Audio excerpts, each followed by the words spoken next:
سورة الأحقاف تفسیر ابن کثیر. الحمد للہ رب العالمین والصلاة والسلام علی اشرف الانبیاء وسید المرسلین سیدنا محمد وعلى آلہ واصحابہ اجمعین. اللهم صل على سيدنا محمد وعلى آل سيدنا محمد كما صليت على إبراهيم وعلى آل إبراهيم في العالمين إنك حميد مجيد. أعوذ بالله من الشيطان الرجيم. بسم الله الرحمن الرحيم. وإذ صرفنا إليك نفرا من الجن يستمعون القرآن فلما حضروه قالوا أنصتوا فلما قضي ولوا إلى قومهم منذرين.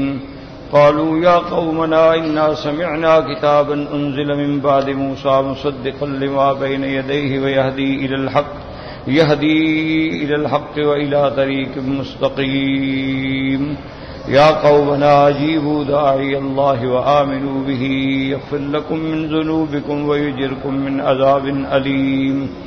ومن لا يجب داعي الله فليس بمعجز في الأرض وليس له من دونه أولياء أولئك في ضلال مبين.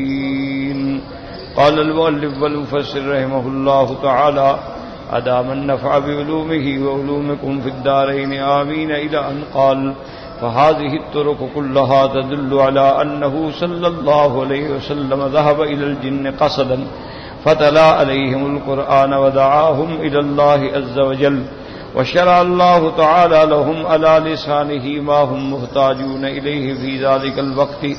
وقد يحتمل أن أول مرة سمعوه يقرأ القرآن لم يشعر بهم كما قاله ابن عباس رضی اللہ عنہما.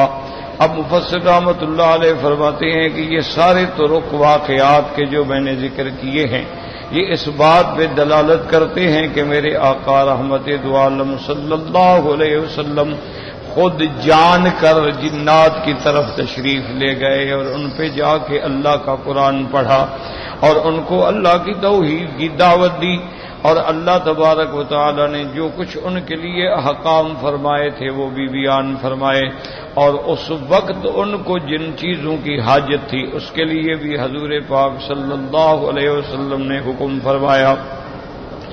وقد يحتمل اور یہ بھی احتمال ہے کہ ان اول مرۃ سمعوه يقرأ القرآن لم يشعر بهم کہ سب سے پہلے جب میرے آقا قرآن پاک تلاوت فرما رہے تھے بطن نخلا میں جنات نے قرآن سنا لیکن اس کا حضور صلی اللہ علیہ وسلم کو علم نہیں تھا.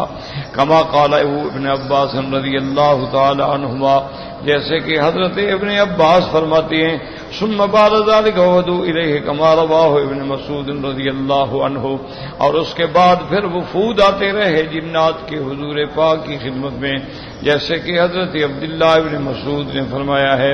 واما ابن مسعود رضی اللہ عنہ فانه لم يكن مع رسول الله صلی اللہ علیہ وسلم حال مخاطبته للجن ودعائه اياهم وانما كان بعيدا منه ولم يخرج عن النبي صلى الله عليه وسلم سواه وما هذا لم يشهد حال المخاطبة هذه طریقۃ البیہقی.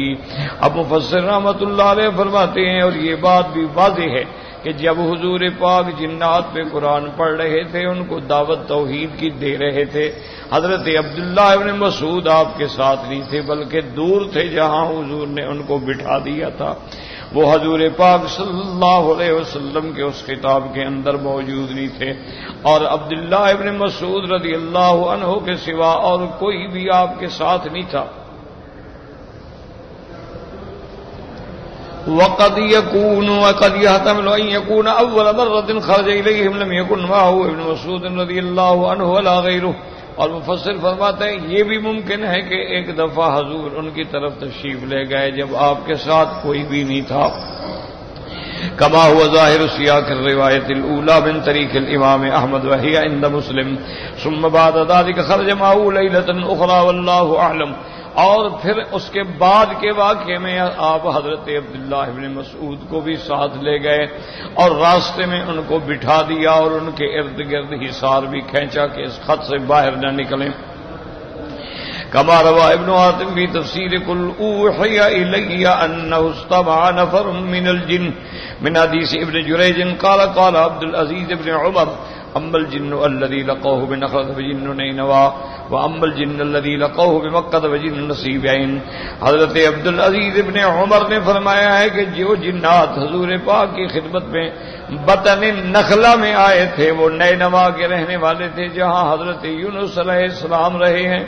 وَأَمَّا الْجِنَّ الَّذِي لَقُوهُ بِمَكَّةَ اور جن کے پاس حضور صلی اللہ علیہ وسلم آپ کے پاس مکے میں آئے تھے جب حضور تشریف لے گئے تو وہ نصیبین کے جن تھے. وَتَأَوَّلَهُ الْبَيْهَقِيُّ عَلَىٰ أَنَّهُ يَقُولُ وَبِتْنَا بِشَرِّ لَيْلَةٍ بَاتَ بِهَا قَوْمٌ عَلَىٰ غَيْرِ ابن مسعود رضی اللہ عنہ ممن لم يعلم بخروجه إلى الجن وهو محتمل على البعد. کہ ابو باقی یہ کہنا کہ فَبِتْنَا بِشَرِّ لَيْلَةٍ ہم نے بڑی سخت رات گزاری، اس سے معلوم ہوتا ہے کہ حضرت ابن عباس بھی نہیں جانتے تھے آپ کے جنات کی طرف کو جاننے میں، لیکن یہ بھی ایک احتمال ہے. وقد قال الحافظ ابو بکر البیہقی اخبرنا ابو عمرو محمد بن عبد الله الادیب قال حدثنا ابو بکر الاسماعیلی قال اخبرنا الحسن بن سفیان قال حدثني سوید بن سعید قال حدثنا عمرو بن یحیی عن جده سعید بن عمرو قال كان ابو هريره رضي الله تعالى عنه يتبع رسول الله صلى الله عليه وسلم بإداوة لوضوئه وحاجته وأدركه يوما فقال من هذا. اس روایت میں آتا ہے کہ سرکار دو عالم صلی اللہ علیہ وسلم جب اپنے قضاء حاجت کے لیے تشریف لے جاتے تھے تو حضرت ابو ہریرہ رضی اللہ تعالی عنہ پانی کا برتن لوٹا پانی کا لے کے آپ کے پیچھے جاتے تھے. ایک دن حضور پاک نے پوچھا من ہاتھ کب میں کون آ رہا ہے میرے پیچھے؟ وقال انا ابو ہریرہ. حضور پاک نے پوچھا کہ کون ہو تم آنے والے؟ کہ میں ابو ہریرہ ہوں. قال ائتنی باحجار نستنجی بها ولا تاتنی بعذب ولا روثة فاتيته باحجار في ثوبي وضعتها الى جنبي حتى اذا فرغ وقامت واتته فقلت. اور اس کے بعد حضور پاک نے فرمایا کہ میرے لیے کچھ پتھر لے آؤ لیکن خیال کرنا کہ کوئی جانور کا گوبر بھی نہ ہو اور ہڈی بھی نہ ہو. تو حضرت ابو ہریرہ فرماتے ہیں میں نے اپنے دامن میں کچھ پتھر اکٹھے کیے اور حضور کے قریب جا کے رکھ دیے اور پھر دور ہو گیا. جب حضور صلی اللہ علیہ وسلم فارغ ہوئے وقلت یا رسول اللہ ما بال العظم والروثة. میں نے پوچھا کہ حضور آپ نے منع فرمایا تھا کہ ہڈی بھی نہ ہو اور کسی جانور کا کوئی بہرہ اور روثہ بھی نہ ہو. قال اتاني وفد النصيبين يسالوني الزاد ودعوت الله تعالى لهم لا يمروا بروثة ولا عدم الا وجدوه طعاما. حضور پاک نے فرمایا کہ میرے پاس نصیبین کے جن آئے تھے تو میں نے ان کے لیے اللہ سے دعا کی تھی کہ یا اللہ ان کو جو بھی ہڈی ملے یا جو بھی ان کو گوبر والی چیز ملے ان کے اندر تو گوشت بھی پیدا کر دے اور دانہ اور غذا بھی ان کے لیے پیدا کر دے. اللہ تبارک و تعالی نے میری یہ دعا منظور فرمائی. اخرجہ البخاری فی صحیحہ عن موسیٰ بن اسماعیل بن یحییٰ باسنادہ قریبا منہ وهذا يدل ما تقدم على انهم وفدوا عليه بعد ذلك وسنذكر ان شاء الله تعالى ما يدل على تكرار ذلك. وقد روى الباس غير مروي عن أبل من وجه جيد. وقال ابن جرير حدثنا ابو قريب قال حدثنا عبد الحميد الحماني قال حدثنا النصر بن عربي ذكر من عباس رضي الله تعالى عنهما في قوله تعالى وإذ صرفنا إليك نفرا من الجن قال كانوا 7 نفر من آل نصیبین. وہ 7 جماعتیں تھیں نصیبین کے جن تھے. نصیبین جگہ کا نام ہے. وجعلهم رسول الله صلی اللہ علیہ وسلم قومهم. جب وہ ایمان لے آئے تو حضور پاک نے پھر ان کو اپنا قاصد بنا کے ان کی قوم کی طرف بھیجا. وهذا يدل على أنه قد روى القصتين. وقال ابن حاتم حدثنا علي بن الحسين حدثنا سويد بن عبد العزيز قال حدثنا رجل سمار بن جريج مجاهد وصرفنا إليك نفر من الجن الآية قالوا كان 7 نفر 3 من أهل حران. 3 جماعتیں جو تھی حران سے تھی. وأربعة من أهل نصیبین اور 4 جو تھے وہ نصیبین سے تھے. وكان أسماؤهم اور ان کے نام یہ تھے حسی حسا منسی ساسر ناصر اردو بیان احتم. وذكر ابو حمزة السماري ان هذا الحي من الجن كان يقال بن الشبعان وكانوا اكثر الجن عددا واشرف نسبا وهم كانوا اعوج جنود ابلیس. ابو حمزہ السماری نے فرمایا کہ یہ جو قبیلہ حضور کی خدمت پہ آیا تھا جنات میں سے ان کو بنو شیسان بھی کہا جاتا تھا. وَكَانُوا أَكْثَرُ الْجِنِّ عَدَدًا، یہ عدد کے اعتبار سے بھی بہت بڑا قبیلہ تھا، وَأَشْرَفُهُمْ نَسَبًا، اور اپنے قبائل میں یہ بڑا خاندانی قبیلہ تھا، وَهُمْ كَانُوا أَعْظَمَ جُنُودِ إِبْلِيسَ، اور یہی لوگ تھے جو زیادہ سے زیادہ ابلیس کے لشکر کے اندر شریک تھے۔ وقال سفیان الثوری الناس منذر بن مسعود رضی اللہ تعالیٰ عنہ قالوا تسعة أحد ذوبعة، وہ کہتے ہیں 9 تھے، ان میں ایک ذوبعہ تھا من نسل نخلہ، وتقدم عنهم أنهم كانوا 15 15، وفي رواية كانوا على 60 راحلة، وہ 60 سواریوں پہ تھے۔ وتقدم عنه ان اسم سیدهم وردان، ان کے سردار کا نام جو ہے وردان تھا، اور ایک روایت یہ بھی ہے كانوا 300 تھے۔ وتقدم انهم كانوا 12,000، اور حضرت اکرمہ کا ایک قول ہے کہ وہ 12,000 تھے۔ فلعل هذا الاختلاف دلیل على تکرر وفاتهم علیہ صلی اللہ علیہ وسلم، ومما يدل على ذلك ما قاله البخاری رحمہ اللہ تعالی فی صحیحہ۔ اب مفسر رحمۃ اللہ علیہ فرماتے ہیں کہ اتنے اقوال کا مطلب یہ ہے کہ کئی دفعہ حضور کے پاس آئے، کبھی 5 آئے، کبھی 9 آئے، کبھی 7 آئے، کبھی 15 آئے، کبھی 13 آئے، کبھی ہزاروں آئے۔ اس کو امام بخاری رحمۃ اللہ علیہ نے بھی ذکر فرمایا۔ حدثنا یحییٰ بن سلیمان قال حدثنی ابن وہب قال حدثني عمر بن محمد قال ان سالم بن عبد الله بن رضي الله عنهما قال ما سمعت عمر رضي الله تعالى يقول لشيء قط اني لا اظنه هكذا الا كان كما يظن۔ یہ فرماتے ہیں کہ سالم روایت کرتے ہیں حضرت عبداللہ ابن عمر سے رضی اللہ عنہما، حضرت عمر کے بیٹے ہیں، وہ یہ فرماتے ہیں کہ میں نے جب بھی اپنے ابا سے سنا کہ آپ کہتے کہ میرا گمان ہے کہ یہ ہوگا، تو اسی طرح ہوتا تھا جو حضرت عمر رضی اللہ تعالی عنہ فرمایا کرتے تھے۔ بینما عمر بن الخطاب رضی اللہ عنہ جاء ربی رجل جمیل فقال قد اخبرني او ان هذا لا دینه بالجاہلیہ ولقد كان كاهنهم علی بالرجل۔ حضرت عمر بن الخطاب رضی اللہ تعالی عنہ بیٹھے تھے کہ ایک بڑا خوبصورت دوان گزرا، آپ نے فرمایا پتہ نہیں میں بھولتا ہوں، وہی اب مجھے ویسے خیال آ رہا ہے کہ یہ ابھی تک دین جاہلیت پہ ہے، اور یہ بندہ جو ہے ان کا شاید کاہن ہے، وہ کاہن جو ہوتے تھے نا ان کو غیب کی خبریں دینے والے، ان میں سے کوئی ہے، اس کو میرے پاس لے آؤ۔ فدعي له فقال ذلك قال ما رأيتك اليوم استقبل به رجل مسلم قال فإني أعزم عليك إلا ما أخبرتني قال كنت كاهنهم في الجاهلية۔ جب ان کو پکارا گیا فقال له ذلك، تو آپ نے اس سے یہی باتیں کہیں۔ فقال ما رأيتك اليوم استقبل به رجل مسلم، کہنے لگا میں نے تو پہلے آپ جیسا کوئی ایسا آدمی نہیں ملا مجھے کہ مسلمان ہو اور ہمارے بارے میں یہ باتیں جانتا ہو، آپ پہلے آدمی لگتے ہیں۔ فإني أعظم عليك إلا ما أخبرتني، آپ نے فرمایا کہ میں آپ کو کہتا ہوں کہ تم بھی مجھے صحیح صحیح بتاؤ۔ قال كنت كاهنهم في الجاهلية، اس نے کہا آپ نے ٹھیک کہا ہے، میں کاہن تھا زمانے جاہلیت میں۔ فما عجب ما جاءتك به جنيتك قال بينما انا يوم في السوق جاءتني عرفي الفضل فقال الم ترى الجن وابلاسها وياسا من بعد انكاسها والحوقا بالقلاص واهلاسها۔ حضرت عمر رضی اللہ تعالی نے فرمایا کہ کوئی ایسا واقعہ سناؤ جو جن تم پہ آتے تھے، انہوں نے کوئی تمہیں بات سنائی ہو، کوئی ایسی بات ہمیں بھی سناؤ اپنے اس دور کی۔ کہنے لگا کہ ایک دن میں بیٹھا تھا، وہ جنی میرے پاس جو آتی تھی وہ آ گئی اور بڑی پریشان تھی، تو میں نے اس سے پوچھا کیا بات ہے؟ اس نے کہا عجیب ہے، تمہیں پتہ نہیں ہے کہ جنوں کا کیا حال ہو گیا ہے؟ جن سارے کے سارے پریشان ہیں اور ان کے تو ہر چیز گویا اوندھی ہو گئی ہے، اور وہ تو بالکل اپنے گھونسلوں میں پڑے ہوئے ہیں، اپنے پلانوں سے چمٹے ہوئے ہیں، تو بڑے پریشان ہیں۔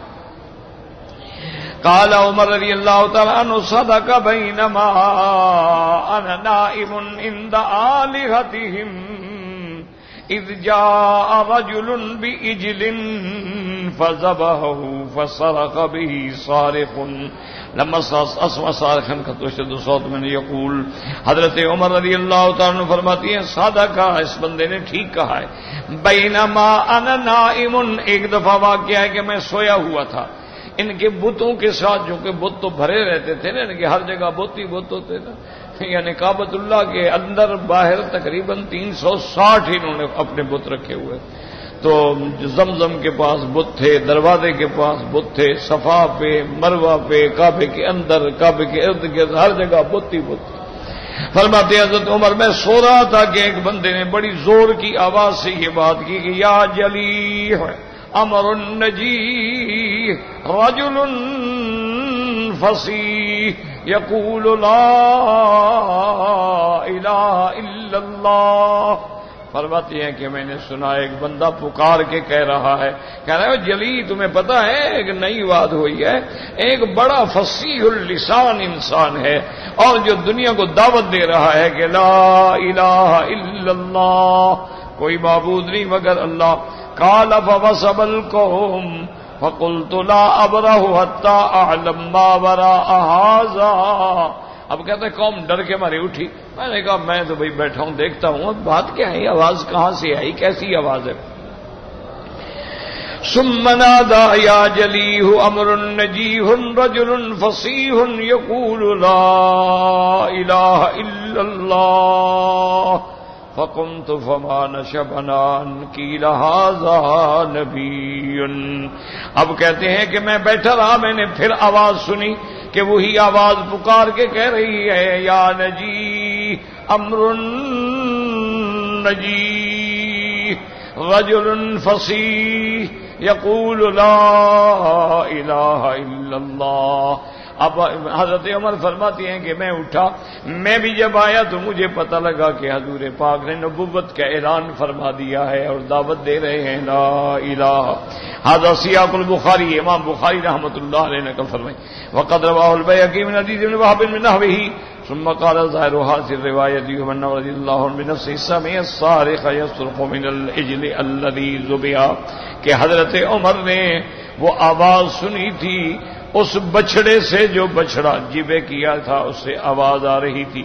وكذلك هو سليم في رواية ضعيفة رضي الله تعالى وصحيح روايات تدل على أن هذا الكائن والذي أخبر بذلك عن رؤيته وسمائه والله أعلم. اور ساتھ باقی روایات یہ دلالت کرتی ہیں کہ وہ کاہن جس حضرت عمر کے پاس آیا تھا اس نے یہ خبر دی. وهذا الذي قاله البيهقي والمتجه هذا الرجل هو سواد بن قارب وقد ذكرت مستقصا في سيرة عمر رضي الله تعالى عنه فليأخذ صلى الله عليه وسلم. اب مفسر رحمۃ اللہ علیہ فرماتے ہیں کہ یہ بندہ جو تھا اس کا نام سواد بن قارب تھا. میں نے اس کے بارے میں بڑی تفصیل کے ساتھ واقعات لکھے ہیں سیرت سیدنا عمر میں. جو آدمی چاہے وہ سیرت سیدنا عمر پڑھ لے تو اس کے اندر یہ واقعات موجود ہیں. وقال البيهقي حدثنا سواد بن قارب يقول هذا هو الكائن الذي اسمه الحديث الصحيح. اخبرنا ابو القاسم الحسن بن محمد بن حبيب المفسر من اصل سمائه. اخبرنا ابو عبد الله محمد بن عبد الله الصفار الاصبهاني قراءة عليه قال حدثنا ابو جعفر قال احمد موسى الكوفي بالكوفة حدثنا زياد بن يزيد بن بادبه قال حدثنا ابو بكر القصري قال حدثنا محمد نواس الكوفي قال حدثنا ابو بكر ياسر بن اسحاق بن البراء رضي الله تعالى عنه قال بينما عمر بن الخطاب رضي الله تعالى عنه يخطب الناس على منبر رسول الله صلی اللہ علیہ وسلم. حضرت عمر رضی اللہ تعالیٰ عنہ حضور کے منبر پہ کھڑے ہو کے خطبہ دے رہے تھے. فرماتے ہیں اس کے بعد یا اذ قال ایھا الناس افیکم سواد بن قارب. آپ نے پوچھا لوگوں کیا تم میں سواد بن قارب موجود ہے؟ قال فلم یجب احد تلک السنہ، کسی نے جواب نہیں دیا. فلما كانت السنة مقبلہ، پھر دوسرے سال جب بات آئی پھر آپ نے پوچھا ایھا الناس فیکم سواد بن قارب. قال قلت یا امیر المؤمنین ما سواد بن قارب. فقال له عمر رضی اللہ تعالیٰ عنہ ان سواد بن قارب كان بدء اسلامه شيئا عجيبا. قال فبينما نحن كذلك اذ طلع سواد بن قارب. تو ہم نے پوچھا حضرت عمر سے رضی اللہ تعالیٰ عنہ سے کہ حضرت آپ بار بار جو پوچھ رہے ہیں سواد بن قارب کے بارے میں کیا بات ہے؟ ہم نے فرمایا اس کی اسلام لانے کا بڑا عجیب قصہ ہے. میں چاہتا تھا کہ اگر ہو تو وہ اپنے اسلام لانے کا بات سنائے. تو وہ آ گئے حضرت کی. فقال رضی اللہ تعالی عنہ یا سواد حدثنا بدء اسلامک کیف کان. حضرت عمر نے فرمایا سواد سے کہ تم اپنے اسلام لانے کی ابتدائی واقعہ سناؤ. قال کہ وہ کیسے ہوا؟ قال سواد رضی اللہ عنہ انی کنت ناظلا بالہند وکان لی رئی من الجن. قال فبين أنا ذات ليلة نائم إذ جاءني في منامي ذلك قال قم فافهم واعقل إن كنت تعقل قد بعث رسول من لؤي بن غالب. وہ کہتے ہیں کہ میں ہندوستان میں تھا.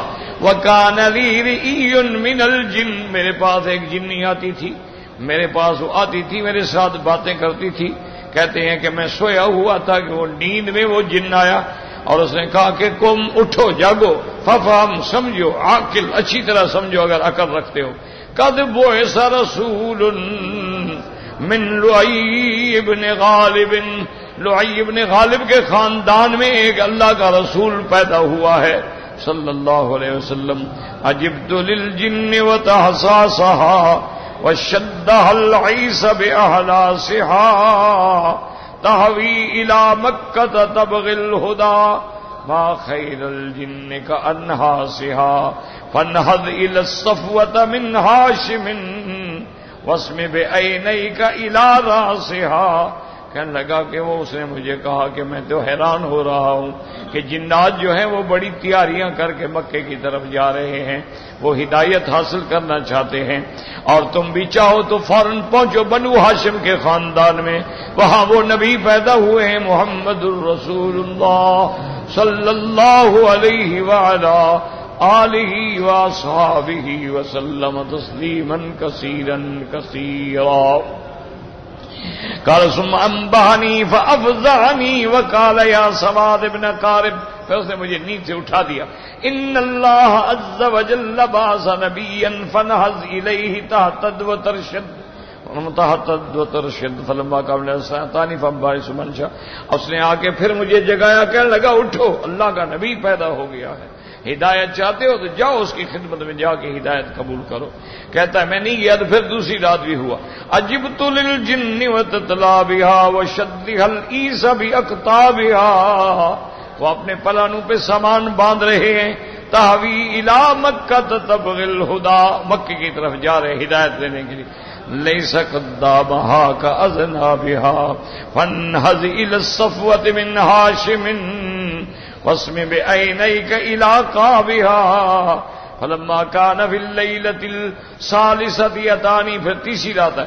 عجبت للجن وتخبارها وشدها العيس بأكوارها تهوي إلى مكة تبغي الهدى ليس ذو الشر كأخبارها فانهض إلى الصفوة من هاشم ما مؤمنوا والجن ككفارها. قال ما سمعت تكرر ليت بعد وقت في قلبي حب الاسلام من امر رسول اللہ ما شاء اللہ. اب فرماتے ہیں کہ جب 3 راتیں اس جن نے مجھے بار بار تنبیہ کی تو میرے دل میں بھی اسلام کی محبت پڑ گئی. فانطلقت الى رحلي فشددته على راحلتي فما حللت 9 ولا اقدت اخرى حتى أتيت رسول الله صلى الله عليه وسلم فإذا هو بالمدينة يعني مكة والناس عليه كغرف الفرس. فلما رأني النبي قال مرحبا بك يا سواد بن قارب قد علمنا ما جاء بك. کہتا ہے پھر میں نے اپنی سواری کو تیار کر کے میں بھی چل پڑا مکے کی طرف. میں آیا مکہ، لیکن اس وقت لوگ جو تھے اور فی الفرس سے جیسے اونٹ کی کوہان پہ تھوڑے سے بال ہوتے ہیں، تھوڑے لوگ تھے. فلما رآنی النبی صلی اللہ علیہ وسلم، جب حضور نے مجھے دیکھا تو آپ نے فرمایا مرحبا بک یا سواد ابن قارب. آپ نے میرا نام لے کے فرمایا مرحبا بکا قد علمنا ما جاء بک، ہمیں خبر ہو گئی ہے کہ تم کیوں آ رہے ہو ہمارے پاس.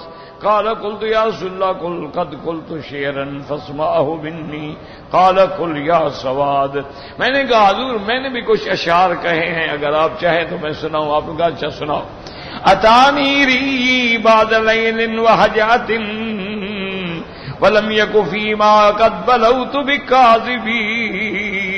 وہ میری جنی میرے پاس آئی میری نیند کے بعد اور وہ بالکل جھوٹ نہیں تھا. 3 لیال قولہ کل لیلۃ اتاک رسول من لؤی بن غالب. ہر رات مجھے وہی آ کے کہتی کہ ایک نبی پیدا ہو چکا ہے. فشمرت عن ساق الازار ووسطت بالدعلب والوجناء بین صباببی، پھر میں نے اپنی چادر کو کھینچا، باندھا، تیاری کی اور چل پڑا. فاشهد ان اللہ لا رب غیرہ وانک مامون علی کل غائب. یا رسول اللہ میں گواہی دیتا ہوں اللہ کے سوا کوئی معبود برحق نہیں، اور آپ اللہ تبارک و تعالیٰ کے احکام پہ امانت کے ساتھ پہنچانے والے ہیں، امین ہیں. وَأَنَّكَ أَدْنَى الْمُرْسَلِينَ وَسِيلَةً إِلَى اللَّهِ يَا ابْنَ الْأَكْرَمِينَ الْأَطَائِبِينَ. اور اب آپ ہی وسیلہ ہیں اللہ تبارک و تعالیٰ کی رضا کے لیے. فَمُرْنَا بِمَا يَأْتِيكَ يَا خَيْرَ مُرْسَلِي فَإِنْ كَانَ فِي مَا جَاءَ شِيبُ الذَّوَائِبِ وَكُنْ لِي شَفِيًّا يَوْمَ لَا ذُو شَفَاعَةٍ سِوَاكَ بِمُغْنٍ عَنْ سَوَادِ بْنِ كَارِبِ. اور اس نے کہا، میں نے کہا یا رسول اللہ آپ ہمیں حکم فرمائیں، آپ ہمیں امر فرمائیں، آپ کیا حکم دیتے ہیں؟ اور میرے لیے قیامت کے دن شفاعت کرنے والے بنے، جب میرا کوئی سفارشی نہیں ہوگا، کوئی شفاعت کرنے والا نہیں ہوگا تو میری شفاعت کریں. قال وذاک النبی صلی اللہ علیہ وسلم وقال افلحت یا سواد. حضور پاک میرے اشعار سن کے بڑے خوش ہوئے اور اتنے حضور یعنی ہنسے کہ آپ کی داڑھ مبارک بھی نظر آ گئی. اور مجھے انہوں نے کہا کہ اچھا سواد افلحت، الحمدللہ تو کامیاب ہو گیا، تجھے اسلام نصیب ہو گیا. فقال له عمر رضی اللہ عنہ هل یأتیک رئیک الآن؟ فقال منذ قرأت القرآن لم يأتني ونعم العوض کتاب اللہ عز وجل من الجن. حضرت عمر نے پوچھا اچھا یہ بتاؤ وہ جن اب بھی آتا ہے تمہارے پاس؟ میں نے کہا حضرت جب سے قرآن پڑھنا شروع کیا ہے نا سب بھاگ گئے، جن شن سارے بھاگ گئے. اور اللہ کا شکر ہے کہ اللہ نے جنوں کے بجائے مجھے قرآن نصیب کر دیا، میں جنوں کو اب کیا کروں گا. ثم اسنده البیہقی من وجہین آخرین ومما يدل على وفادتهم إليه صلى الله عليه وسلم بعدما هاجر إلى المدينة المنورة الحديث الذي رواه الحافظ أبو نعيم في كتاب دلائل النبوة. حدثنا سليمان بن أحمد قال حدثنا محمد بن عبد المسيسي قال حدثنا أبو توبة الربيع بن نافع قال حدثنا معاوية بن سلام عن زيد بن أسلم أنه سمع أبا سلام يقول حدثني من حدثه عمرو بن غيلان الثقفي قال أتيت عبد الله بن مسعود رضي الله تعالى عنه فقلت له حدثت أنك كنت مع رسول الله صلی اللہ علیہ وسلم لیلۃ وفد الجن. وہ فرماتی ہیں کہ میں حضرت عبداللہ بن مسعود کی خدمت میں آیا اور میں نے کہا مجھے یہ خبر ملی ہے کہ جب حضور جنوں کے پاس گئے آپ بھی ساتھ تھے. قال اجل، میں نے کہا ہاں ساتھ تھا. قال فقلت حدثني كيف كان شأنه فقال ان اهل الصفة اخذ كل رجل منهم رجل يعشيه وتركت فلم يأخذني احد منهم فمر بي رسول الله صلى الله عليه وسلم فقال من هذا فقلت انا ابن مسعود فقال صلى الله عليه وسلم ما اخذك احد يعشيك فقلت لا قال صلى الله فانطلق لعلي اجد لك شيئا. اب فرماتی ہیں اپنا واقعہ سناتی ہیں کہ اصحاب صفہ میں جو صحابہ ہوتے تھے، جو صحابہ تھے جو غریب تھے، جن کا گھر نہیں ٹھکانہ نہیں، تو رات کو جب عشاء کی نماز پہ لوگ آتے تھے تو ہر آدمی ایک ایک کو ساتھ لے جاتا ہے، کوئی اس کو لے گیا اس کو لے گیا، جو کچھ گھر میں ہوا وہ کھلا دیا. تو عبداللہ بن مسعود فرماتے ہیں کہ سب کو لوگ لے کے چلے گئے کہ میں رہ گیا، مجھے کوئی بھی نہ لے گیا. تو اب تھوڑی دیر گزری کہ حضور پاک وہاں سے گزرے تو آپ نے فرمایا کون ہو تم؟ میں نے کہا حضرت میں عبداللہ بن مسعود ہوں. تو انہوں نے فرمایا تمہیں کوئی نہیں لے گیا کھانے پر آج؟ میں نے کہا حضرت مجھے تو کوئی بھی نہیں لے گیا. آپ نے کہا چلو تم میرے ساتھ چلو، دیکھتے ہیں شاید ہمارے گھر میں کچھ مل جائے تمہارے کھانے کے. قال فانطلقنا حتى أتى رسول الله صلى الله عليه وسلم حجرة أم سلمة رضي الله عنها فتركني قائما ودخل إلى أهله ثم خرجت الجارية فقالت ابن مسعود إن لم يجد لك عشاء فارجع إلى مسجدك کہتے ہیں کہ بی بی ام سلمہ کے گھر میں حضور آئے، مجھے ٹھہرایا، اندر چلے گئے، تھوڑی دیر کے بعد باندھی آئی، اس نے کہا حضور کے گھر میں بھی کچھ نہیں ہے، لہذا تم جاؤ اپنا مقام پہ آرام کرو۔ فرجعت الى المسجد وجمعت حصباء المسجد وتوسطته فالتففت بثوبي۔ اب فرماتی ہے میں مسجد میں واپس آ گیا، میں نے کنکریاں اکٹھی کی، ان کو سرانہ بنایا، سر پہ رکھا اور کپڑا لے کے سو گیا۔ کیا کر فلم البس الا خرج رسول اللہ الا قليلا حتى جاءت الجاریہ۔ تھوڑی دیر گزری تھی کہ وہ باندھی دوبارہ آئی، اس نے آ کے مجھے آواز دی، فقالت اجب رسول اللہ صلی اللہ علیہ وسلم، انہوں نے کہا حضور بلا رہے ہیں جلدی کرو۔ فتبعتها وانا ارجو الاشياء حتى اذا بلغت مقامي خرج رسول الله في يده اسيب من نخل فعرض به الى صدري فقال انطلق انت معي حيث انطلقت۔ کہتے ہیں جب میں آیا میں نے سوچا کہ میرے لیے شاید حضور نے کھانے کا بندوبست کر لیا ہے۔ جب میں وہاں پہنچا تو حضور پاک نکلے اور آپ کے ہاتھ میں کھجور کی ایک چھڑی تھی جو آپ نے میرے سینے پہ ماری۔ اس کے بعد کہا چلو میرے ساتھ، قلت ما شاء الله فعاد علي 3 مرات كل ذلك اقول ما شاء الله فانطلقت معه حتى اتينا بقي الغرقد فقد صلى الله عليه وسلم بعصاه خطا ثم قال اجلس فيها ولا تبرا حتى آتيك، حتیٰ کہ جنت البقیع الغرقد پہ آئے، حضور پاک نے مجھے بٹھا دیا اور میرے ارد گرد آپ نے ایک دائرہ کھینچا اور کہا بالکل اس سے باہر نہیں نکلنا۔ ثم انطلق يمشي وانا انظر اليه خلال النخل حتى اذا كان من حيث لا اراه صارت قبله الاجاجة السوداء ففرقت فقلت الله ورسول الله صلى الله عليه وسلم فإني أظن أن حوادث مكروا برسول الله صلى الله عليه وسلم ليقتلوه۔ اب کہتے ہیں کہ میں دیکھ رہا تھا حضور تشریف لے گئے، جب حضور مجھ سے اوجھل ہو گئے تو میں کیا دیکھتا ہوں ایسے سیاہ جیسے بادل ہوتے ہیں، تو میں ڈر گیا کہ کون لوگ ہیں، معلوم ہوتا ہے قبیلہ بنی حوازن نے حضور پہ حملہ کر دیا ہے، میں جلدی نکلوں جا کے مدد کروں، لیکن پھر میں نے کہا حضور نے کہا تھا کہ نہیں نکلنا ہے۔ فأسعى إلى البيوت فاستغيث الناس ذكرت أن الرسول أوصاني أن لا أبرح مكاني الذي أنا فيه۔ میں نے کہا کہ میں سے دائرے سے نکل کے جاؤں، شور کروں مدینے میں تاکہ لوگ حضور کی مدد کے لیے نکلیں۔ پھر میں نے کہا حضور نے فرمایا تھا کہ تم نے اس سے باہر نہیں نکلنا، تو اب میں کیسے نکلوں؟ فسمعت الرسول يقرئهم بعصاه، اس کے بعد مجھے آواز آئی کہ حضور اپنی عصا اپنی لکڑی سے ان کو کہہ رہے ہیں بیٹھ جاؤ بیٹھ جاؤ، آرام سے بیٹھ جاؤ۔ فجلسوا حتى كاد ينشقوا مود الصبح ثم ساروا وذهبوا۔ صبح ہونے کے قریب آئی تو سب کے سب وہ چلے گئے۔ فاتانی رسول اللہ صلی اللہ علیہ وسلم فقال نمت بعدی۔ جب حضور واپس آئے تو آپ نے فرمایا میرے بعد تم نے نیند کر لی؟ میں نے کہا حضور کیا نیند کر لی، میں تو ساری رات پریشانی میں گزر گئی، نیند کہاں مجھے آ سکتی تھی۔ فقلت لا ولقد فزعت الفزعة الأولى حتى رأيت أني أن آتي البيوت واستغيث الناس حتى سمعتك تذكرهم بعصاك وكنت أظنها حوازن مكروا برسول الله صلى الله عليه وسلم ليقتلوه، فقال لو أنك خرجت من هذه الحلقة ما آمنت عليك أن يختطفك بعضهم فهل رأيت شيئا منهم؟ فقال، حضور جب واپس آئے تو میں نے کہا حضور میں تو اتنا پریشان ہو گیا کہ میں نے کہا میں مدینہ شریف جا کے لوگوں کو بلاؤں، اکٹھا کروں اور حضور کی مدد کے لیے لے کے آؤں۔ پھر میں نے دیکھا کہ آپ ان کو عصا سے بٹھا رہے ہیں تو میں کچھ مطمئن ہوا۔ آپ نے کہا اچھا ہو گیا کہ تم نہیں نکلے، اگر تم نکلتے نا تو تمہیں بھی وہ اٹھا کے لے جاتے۔ تم نے کیا دیکھا؟ فقلت رأيت رجالا سودا مستشفرين بثياب بيض۔ انہوں نے کہا حضور میں نے دیکھا کہ بالکل سیاہ فام لوگ ہیں لیکن کپڑے بڑے سفید پہنے ہوئے۔ الحمدللہ یہدینا ویہدی الحمدللہ۔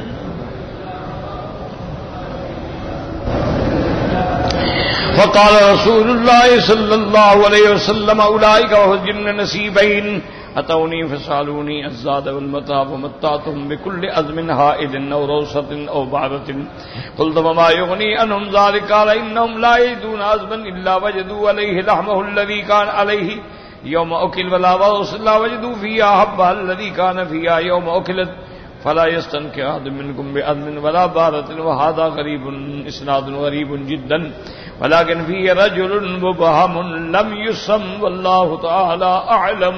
حضور پاک صلی اللہ علیہ وسلم نے فرمایا یہ وفد تھا جنوں کا، نصیبین کا، میرے پاس آئے تھے اور انہوں نے مجھ سے کہا کہ ہمارے کھانے کے لیے انتظام فرمائیں، تو اب میں نے ان کے لیے دعا کی اور اس لیے منع کر دیا کہ کوئی ہڈی، کوئی گوبر، کوئی جانور کا نکلا ہوا فدرہ نہ کھایا کریں.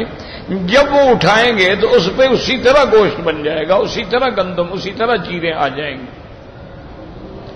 لیکن مفسر رحمت اللہ علیہ فرماتے ہیں کہ سند بڑی غریب ہے، اس میں غرابت ہے، اور اس میں ایک ایسا آدمی ہے جو بالکل مبہم ہے، اس کا نام کا بھی پتہ نہیں کون ہے، کیونکہ یہ واقعہ آتا ہے مدینہ منورہ کا بقیع الغرقد، اور پہلے روایات میں آپ پڑھ چکے ہیں کہ حضرت عبداللہ بن مسعود کا واقعہ جو تھا وہ مکے کا تھا، تو لہذا وہ کہتے ہیں کہ یہ سند جو ہے اس میں غرابت ہے. اب اس کے بعد مفسر رحمت اللہ علیہ فرماتے ہیں وقد روى الحافظ ابو نعيم من حديث بقية بن الوليد حدثني نمير بن زيد الكنبر قال حدثنا ابي قال حدثنا قحافة بن ربيعة قال حدثني الزبير بن العوام رضي الله عنه قال صلى بنا رسول الله صلى الله عليه وسلم صلاة الصبح في مسجد المدينة. حضور پاک نے صبح کی نماز پڑھی. فلما انصرف قال ايكم يتبعني الى وفد الجن الليلة، کون ہے میرے ساتھ چلے جنوں کے پاس؟ قال فاسكت القوم ثلاثا، چپ رہے. فمر بي فاخذ بيدي فجعلت امشي معه حتى وسطنا جبال المدينة كلها وافضينا الى ارض براد فاذا برجال طوال كانهم الرماه مستصفرين بثيابهم من بين ارجلهم فلما رايتهم غشيتني رعدة شديدة. ثم ذكر نحو حدیث ابن مسعود المتقدم. اس کے بعد فرماتے ہیں کہ حضور پاک نے مجھے ساتھ لیا اور ہم چل پڑے، اور چلتے چلتے مدینے پاک کے پہاڑوں سے گزر گئے. وَأَفْضَيْنَا إِلَىٰ أَرْضٍ، ہم آئے تو آگے بہت بڑا میدان ہے اور بڑی وسیع جگہ ہے، تو وہاں بڑے لمبے لمبے قد کے لوگ ہیں جیسے نیزے ہوں سیدھے، اور سفید ان پہ لباس ہیں. وہ کہتے ہیں میں نے دیکھا، میں تو ڈر کے مارے بے ہوش ہو گیا. اس کے بعد پھر وہ حدیث ہے جو پہلے آپ نے پڑھی ہے، حدیث ابن مسعود المتقدم وہذا حدیث غریب، لیکن اس کے اندر بھی غرابت ہے. تو اب اصل بات یاد رکھیں، یہ سمجھیں کہ اللہ تبارک و تعالی نے جتنے انبیاء اور رسول علیہم الصلاۃ والتسلیم بھیجے ہیں سب اولاد آدم سے ہیں، جنات میں سے کوئی نبی کوئی رسول نہیں بنایا. حضور صلی اللہ علیہ وسلم جیسے انسانوں کے لیے نبی بنائے گئے، اسی طرح جنات کے لیے بھی آپ نبی بنائے.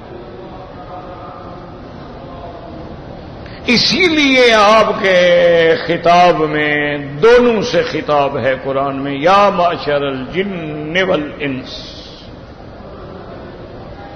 اسی طرح سورۃ الرحمن کی 33 آیات ہیں، ایک آیت 33 دفعہ ہے. فَبِأَيِّ آلَاءِ رَبِّكُمَا تُكَذِّبَانِ، تُكَذِّبَانِ تثنیہ یعنی انس اور جن.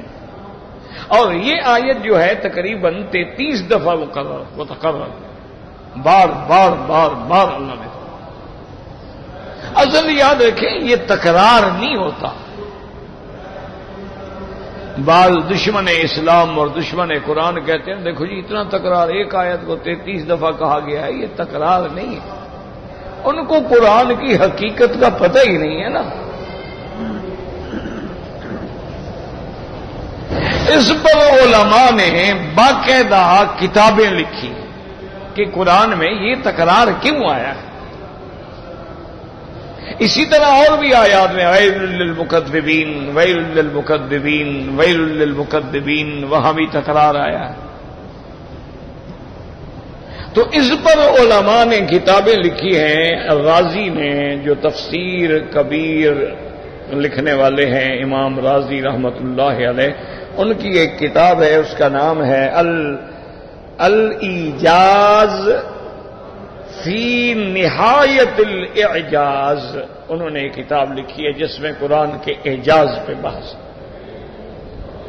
اسی طرح سید مرتضی نے بھی ایک کتاب لکھی ہے جس کا نام ہے الامالی. اسی طرح ایک کتاب ہے اسرار التکرار فی القرآن. اسی طرح ایک کتاب ہے بصائر التمییز فی لطائف کتاب اللہ العزیز. اسی طرح کتاب ہے البرہان. اسی طرح کتاب ہے الاتقان. اسی طرح کتاب ہے مشکلات القرآن. تو یہ بڑی بڑی کتابیں علماء نے لکھی ہیں جن میں دشمنوں کے ان اعتراضات کے انہوں نے بڑے مدلل جواب دیے ہیں. موٹی بات یاد رکھیں کہ تکرار تو تب ہو کہ جب ایک چیز کے بعد وہی آیت آئے.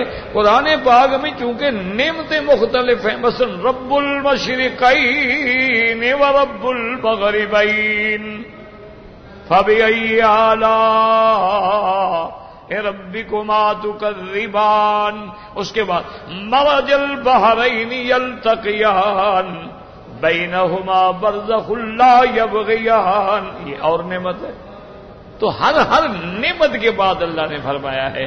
جیسے بادشاہ کسی پہ احسان کرتے ہیں تو کہتے ہیں کیا میں نے تم کو فلاں احسان نہیں کیا، فلاں دن فلاں نہیں کیا، فلاں دن فلاں نہیں کیا، میں نے تمہاری عزت نہیں بچائی، میں نے تمہیں گھر نہیں دیا، میں نے تمہیں دولت نہیں دی، میں نے تمہیں تعلیم نہیں دلائی، میں نے تمہیں نہیں پڑھا. یہ تکرار نہیں ہوتا، یہ تو شفقت ہے، ہدایت ہے. جیسے والدین اپنے بچوں کو کہتے ہیں کہ بیٹا دیکھو تم چھوٹے تھے، تم کو ہم نے کندھوں پہ نہیں اٹھایا، ہم نے تمہیں نہیں پالا، ہم نے تمہیں نہیں پوسا، ہم نے تمہیں نہیں بڑا کیا، ہم نے تمہیں پرائمری اسکول میں پڑھایا، پھر ہم نے تمہیں مڈل میں پڑھایا، پھر ہم نے تمہیں ہائی اسکول میں پڑھایا، پھر ہم تمہیں کالج میں لے گئے، پھر ہم نے یونیورسٹی میں پڑھایا، پھر تمہاری نوکری کرائی. تو یہ سب نے تو یہ تو اظہار ہے اور اس میں شفقت بھی ہے اور اس کے لیے تنبیہ بھی ہے کہ وہ ان نعمتوں پر غور کرے. اس لیے یہ تکرار نہیں ہوتا بلکہ یہ تو اعجاز ہے اللہ کے قرآن. تو کہنے کا مقصد یہ تھا کہ انس بھی ہیں اور جن بھی ہیں اور میرے محبوب دونوں کے لیے پیغمبر ہیں. اسی لیے رحمت دو جہاں نے فرما دیا بعثت الی الاحمر والاسود. اللہ نے مجھے انس اور جن کے لیے نبی بنا کے بھیجا. اسی لیے جیسے حضور پاک نے انسانوں پر قرآن پڑھا ہے، جنوں پر بھی قرآن پڑھا. اسی طرح حضور پاک کی نبوت کے بعد جیسے انسانوں میں صحابی بنے، پھر تابی آئے، تبع تابی آئے، محدث آئے، مجتہد آئے، فقہاء آئے، قراء آئے، علماء آئے، اولیاء آئے، اسی طرح جنوں میں بھی. تو ایک بات تو یاد رکھیں کہ ایک جیسے انسان ایک مخلوق ہے، اسی طرح جن ایک مخلوق ہے. جیسے ان میں مسلمان ہیں ان میں بھی ہیں، ان میں کافر ہیں ان میں بھی ہیں. ایک بات. دوسری بات یہ یاد رکھیں کہ یہ تو نص قطعی سے ثابت ہے کہ جنات حضور کی خدمت میں آئے ہیں. یہ تو اللہ کا قرآن ہے، بات ختم ہو گئی. جب قرآن میں بات آ جائے تو بس مسئلہ ہی ختم ہو گیا. اب بعد روایات جو ہمیں ملتی ہیں وہ مختلف ہیں، تو اس کو جمع کرنے کے لیے علماء نے فرمایا ہے کہ تقریباً یہ واقعات جو ہیں 6 دفعہ آئے. کبھی نصیبین کے جن آئے، کبھی نینوا کے جن آئے، کبھی 60 آدمی آئے، کبھی 15 آدمی آئے، اور کبھی جو ہے ہزاروں کی تعداد میں پھر آنے لگے. جب دین کھل گیا یدخلون فی دین اللہ افواجا، وہاں جب انسانوں کی جماعتوں کی جماعتیں ہیں، جنوں کی بھی جماعتوں کی جماعتیں. ایک بات یہ یاد. دوسری بات یہ یاد رکھیں کہ جن آج بھی ہیں اور جنوں کو اللہ نے یہ اختیار دیا ہے کہ وہ اپنی شکل بدل لیتے ہیں. جتنے دین کے بڑے بڑے مدرسے ہیں نا، ان میں بالکل جن پڑھتے ہیں. ہمارے والد صاحب رحمۃ اللہ علیہ کے بعد پڑھتے تھے. ہمیں یاد ہے کہ ہمارے جو باغات وغیرہ تھے یا جو فصل تھی جو چیزیں تھیں تو اللہ کی شان یہ ہے کہ وہ حضرت صاحب رحمۃ اللہ علیہ کی وہ ساری جائیداد کے پہرہ دار جو ہے وہ بھی جن ہوتے تھے. کسی نے چوری کی تو انہیں بس ایسا ایک تھپڑ مارا کہ کئی کئی دن تک وہ بیچارے پڑے رہتے تھے. پھر وہ خود بھاگ کے آتے تھے, پتہ لگ جاتا تھا ہمیں جنہوں نے مارا ہے. آتے اس والد صاحب سے معافی مانگتے, پھر والد صاحب پڑھتے, پھر جان چھوٹتی اس بیچارے. یہ سینکڑوں واقعات اب بھی دنیا میں وہ لوگ موجود ہیں یعنی جو ہمیں سناتے ہیں. ہمیں تو ہمارے پاس تو انسان نہیں پڑھتے تو جن کیا پڑھیں گے. ہم ان کو نہیں پڑھا سکے تو جنوں کو مٹی پڑھائیں گے بلا. والد صاحب رحمۃ اللہ علیہ کا حضرت کمانوی ہمارے استاد سے, ان کے بعد بھی جنات آتے تھے. لیکن اللہ کا شکر ہے کہ ہم نے نہ دیکھا نہ شوق ہوا نہ ہم اس مصیبت میں کبھی پڑے ہیں. بہت سارے طلباء تھے جن کو یہ شوق ہوا کہ ہم جنوں کو تابع کریں.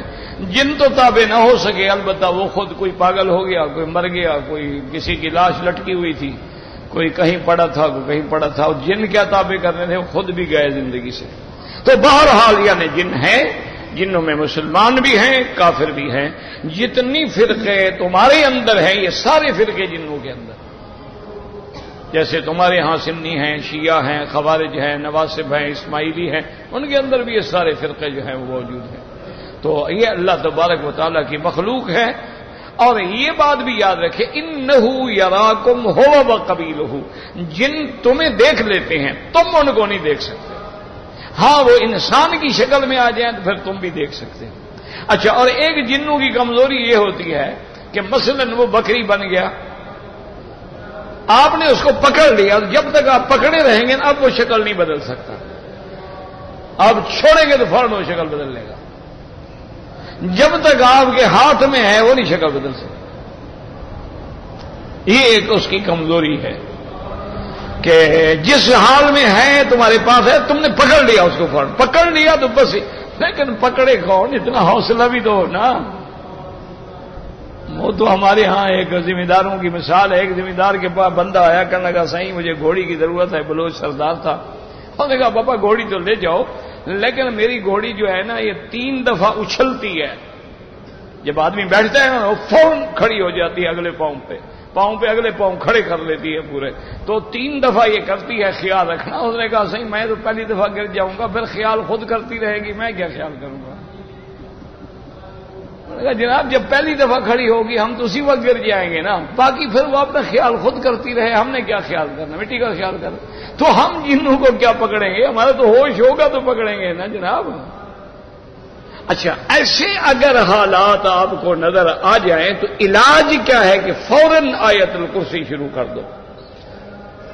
سورۃ فاتحہ, آیت الکرسی, قل اللہ احد, قل رب الفلق, قل رب الناس, جو بھی تمہیں یاد ہو. اچھا, اگر کسی گھر کے اندر ہیں تو سارے گھر والے بیٹھ کے سورۃ البقرہ پڑھو. 3 راتیں پڑھو گے, سب جن ون جادو وادو سب اڑ جائے گا. کرائے پہ نہ لے, خود لے آؤ, سب کٹھے ہو کے, باوضو ہو کے, پاک صاف ہو کے, سب لے کے قرآن شریف بیٹھ جاؤ اور سورۃ بقرہ پڑھو زور زور سے. انشاءاللہ 3 دن کے اندر سب جن شیطان سب جو ہیں وہ بھاگ جائیں گے. اللہ تبارک و تعالی رحمت کرے گا. تو بہرحال یہ ایک مخلوق ہے, اور جو اللہ کے قرآن میں ہے, حدیث پاک میں ہمارا ایمان ہے.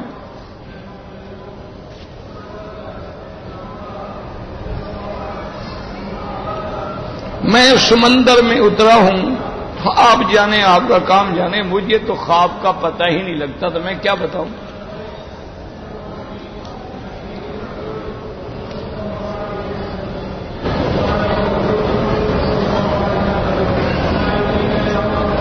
کہتے ہیں جی کہ دین کی خاطر ہم قربانی دیں یا صبر کریں یا دعوت دیں, تو ہم تو دے رہے ہیں رات دن, اور کیسے دعوت دیں, الٹے لٹک جائیں, کیا کریں. یہ رات دن جو کر رہے ہیں کیا ہے. تم اپنی فکر کرو کہ تم کیا کر رہے ہو. تم ہمیں نہ شعر سناؤ نہ مشورے دو. ہماری تو الحمدللہ پوری زندگی اللہ کا کروڑ کروڑ شکر ہے, ورنہ میرے جیسے کئی مولویوں کے بچے کبوتر اڑاتے اڑاتے مر گئے, کئی مولویوں کے بچے گمراہ ہو گئے, کئی پیروں کے بچے جو ہیں تباہ و برباد ہو گئے, کوئی نشے میں مبتلا ہو گئے, کوئی بھنگی بن گئے, کوئی چرسی بن گئے, کوئی شرابی کبابی بن گئے. یہ تو اس کا کرم ہے کہ اس نے الحمدللہ اسی سرزمین حرم میں میرے والد نے تقریباً 40 سال درس قرآن و حدیث دیا ہے. اللہ کا شکر ہے 25 سال تو مجھے بھی ہونے والے. تو اس کے علاوہ اور کیا ہو سکتا ہے کہ ہم دین کا کام کریں؟ دین کا کام جو ہم سے ہو سکتا ہے ہم تو کر رہے ہیں.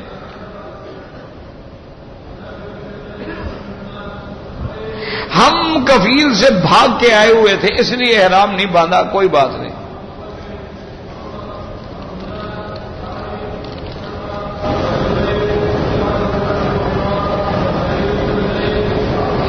کہتے ہیں جی کہ میں نے کمپنی میں کام کرتا ہوں، میں تنخواہ لینے کے لیے کئی چکر لگاتا رہا، مجھے تنخواہ نہیں ملی اور ملی تو بڑی لیٹ ملی. جب ملی تو انہوں نے 100 ریال زیادہ بھیجے ہیں. تو آپ جا کے پتہ کر لیں انہوں نے خود دیے ہیں یا بھول گئے ہیں. اگر وہ بھول گئے ہیں تو واپس کرو، اگر انہوں نے خود زیادہ دیے ہیں کہ یہ بیچارہ کئی دفعہ آتا رہا، کرایہ بھرتا رہا، چکر لگاتا رہا، چلو اس کو کرایہ ہی دے دو کم سے کم، تو پوچھ لو ورنہ تمہارے لیے حلال نہیں ہے.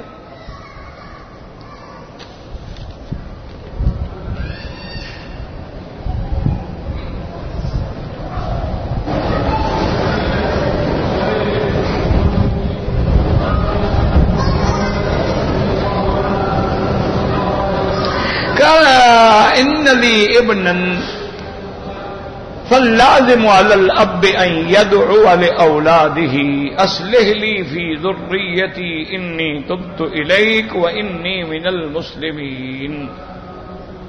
لازم علیک الا تنساهم من دعواتک الصالحہ لان لا علاج الا الدعاء.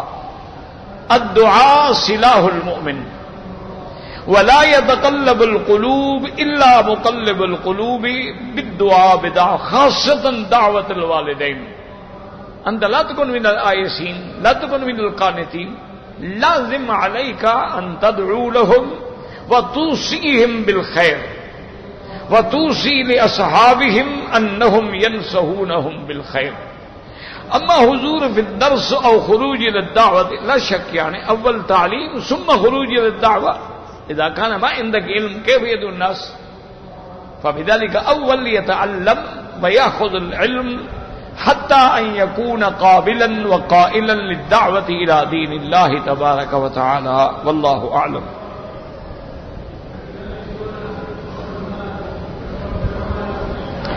میرا دوست آ رہا تھا احرام باندھ کے ریاض سے، اس کے پاس قانونی کاغذات نہیں تھے، پکڑا گیا اور اس کو واپس بھیج دیا. بالکل اس پہ دم پڑ گئی.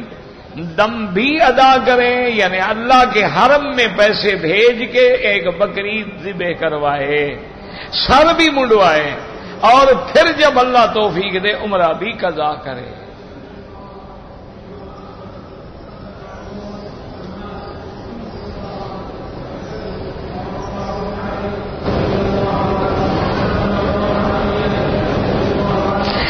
میں بیوی بچوں کے سمیت ویزے پر مدینہ منورہ رہنے کے لیے جدہ ایئرپورٹ پہ آیا. چونکہ آپ کی نیت ہی مدینہ منورہ تھی اور پھر نیت یہ بھی تھی کہ ہم جدہ میں رہیں گے، تو آپ نے احرام نہیں باندھا تو آپ پہ کوئی دم نہیں ہے.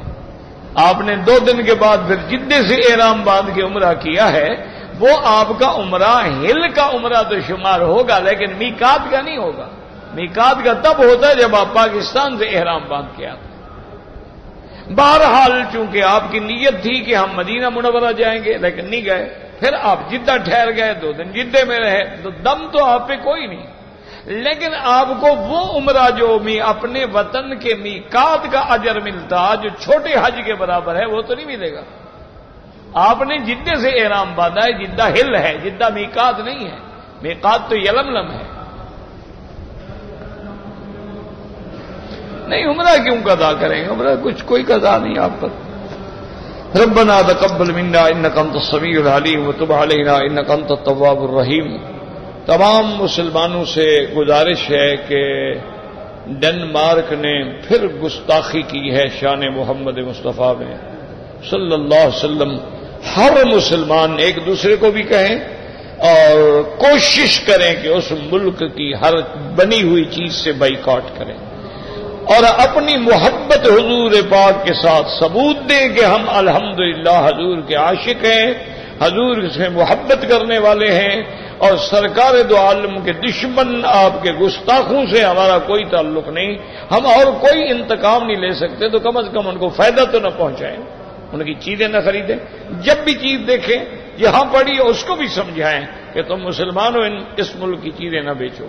ربنا تقبل منا انك انت السميع العليم وتب علينا انك انت التواب الرحيم اللهم لا تدع لنا ذنبا الا غفرته ولا هما الا فرجته ولا عيبا الا سترته ولا كربا الا نفسته ولا ضالا الا هديته ولا فسادا الا اصلحته ولا مريضا الا شافيته ولا عدوا الا اهلكته ولا حاجة من حوائج الدنيا والآخرة الا قضيتها يا ارحم الراحمين اللهم اشفنا واشف مرضانا ومرضى من اوصانا واستوصانا ومرضى المسلمين یا اللہ بیماروں کو شفا عطا فرما، یا اللہ بے حیاؤں کو حیا عطا فرما، بے دینوں کو دین عطا فرما، بے اولادوں کو اولاد عطا فرما، جن کی اولادیں ہیں ان کو صالح بنا، جن کے گھروں میں جوان بچیاں ہیں ان کے رشتے آسان فرما، یا اللہ سب کی پریشانیاں دور فرما،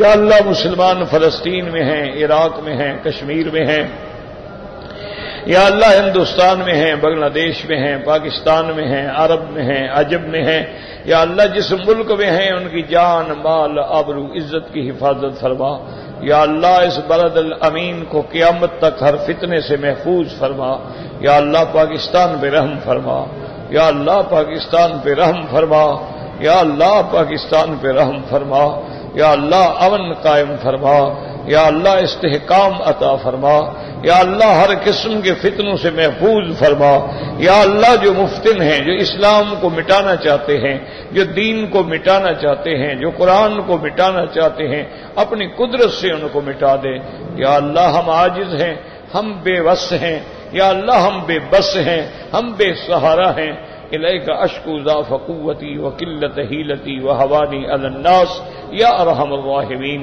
اللهم انا نسألك من الخير كله عاجله وآجله ما علمنا منه وما لم نعلم اللهم انا نعوذ بك من الشر كله عاجله وآجله ما علمنا منه وما لم نعلم صلى الله تعالى على خير خلقه سيدنا محمد وعلى آله وصحبه